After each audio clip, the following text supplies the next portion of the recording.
નમસ્કાર મિત્રો, શેરબજાર ગુજરાતી યુટ્યુબ ચેનલમાં તમારા બધાનું સ્વાગત છે। મિત્રો, આજે આપણે વાત કરવાના છે 17 તારીખથી ઓપન થનારા આઈપીઓ વિશે। અને આ આઈપીઓ આપણે અમદાવાદની કંપનીનો આઈપીઓ છે। તો આ કઈ કંપની છે અને આઈપીઓ નો પ્રાઇસ બેન્ડ શું રાખ્યો છે, શેરબજારમાં ક્યારે લિસ્ટ થવાની છે અને આઈપીઓ માં રોકાણ કરવું કે નહીં, એના વિશે આપણે તમામ માહિતી ડિટેલમાં જોઈએ। તો આ વિડીયોને તમે પૂરેપૂરો જોજો, જેથી કરીને જો તમે પણ આઈપીઓ માં રોકાણ કરી સારી એવી કમાણી કરવા માંગતા હો તો તમને આઈપીઓ વિશેની માહિતી મળી રહે। અને મિત્રો આ વિડીયો જો તમે ફેસબુક પેજ ઉપર જોઈ રહ્યા છો તો આપણા પેજને ફોલો કરી દેજો અને વિડીયો પોતાના મિત્રો સાથે ફેસબુક ઉપર બધી જગ્યાએ શેર કરી દેજો। સાથે જ જો યુટ્યુબ ચેનલમાં જોઈ રહ્યા છો તો આપણા વિડીયોને હાઈપ પણ કરી દેજો, જેથી શેર બજારની માહિતી ગુજરાતીમાં ગુજરાતના દરેક રોકાણકાર પાસે સરળતાથી પહોંચી શકે। મિત્રો, વાત કરીએ ગુજરાતની ટીએમટી સ્ટીલ બાર બનાવતી કંપની વીએમએસ ટીએમટી રજિસ્ટર ઓફ કંપનીઝમાં પોતાના રેડ હિયરિંગ પ્રોસ્પેક્ટ દાખલ કરી દીધા છે। કંપનીનો આઈપીઓ 17 સપ્ટેમ્બરથી ઓપન થશે।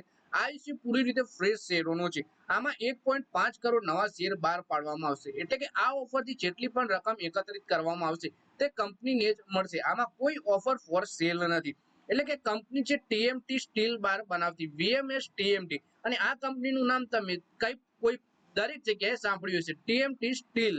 અને આ કંપનીનો આઈપીઓ આવી રહ્યો છે 17 સપ્ટેમ્બરથી 1.5 કરોડ શેર ઓપન કંપની બહાર પાડવાની છે। ટોટલ કંપની નવા શેર બહાર પાડવાની છે। આ આઈપીઓ માં કોઈ ઓફર ફોર સેલ નથી। આઈપીઓ ની ટાઈમલાઈન વિશે આપણે જોઈએ તો 16 સપ્ટેમ્બરે એન્કર બુક ખોલવાની છે, 17 સપ્ટેમ્બરે આઈપીઓ ઓપન થશે, 19 સપ્ટેમ્બરે આઈપીઓ ક્લોઝ થશે, 22 સપ્ટેમ્બરે એલોટમેન્ટ ફાઇનલ થશે અને 24 સપ્ટેમ્બરે આ આઈપીઓ શેર બજારમાં લિસ્ટિંગ થશે।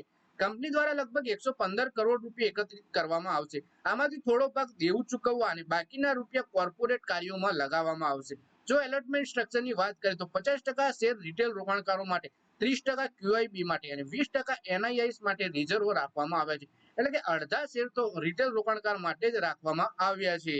કંપનીની નાણાકીય સ્થિતિ જોઈએ તો વર્ષ 2024-25માં કંપનીનો નફો 14.5% વધી 15.4 કરોડ રૂપિયા રહ્યો, જો કે આ દરમિયાન રેવન્યુ 11.8% ઘટી 770.2 કરોડ પર આવી ગયું। કંપની પોતાના ડ્રાફ્ટ પેપર 27 માર્ચના રોજ દાખલ કર્યા હતા, જેને 21 જુલાઈના રોજ સેબીની મંજૂરી મળી હતી। આ આઈપીઓ માટે Arihant capital market book running lead manager છે।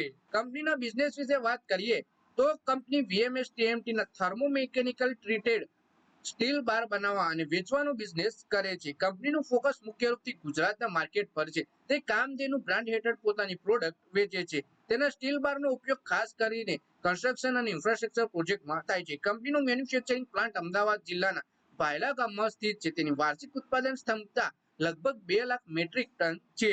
તો મિત્રો, આ વિડીયોમાં આપણે વાત કરી વીએમએસ ટીએમટી કંપનીનો આઈપીઓ આવી રહ્યો છે, કંપની આપણી અમદાવાદની છે। કંપની ભાયલામાં પોતાનો મેન્યુફેક્ચરિંગ પ્લાન્ટ ધરાવે છે। 17 સપ્ટેમ્બરે ઓપન થશે, 19 સપ્ટેમ્બરે ક્લોઝ થશે, 24 સપ્ટેમ્બરે આઈપીઓ શેર બજારમાં લિસ્ટ થશે।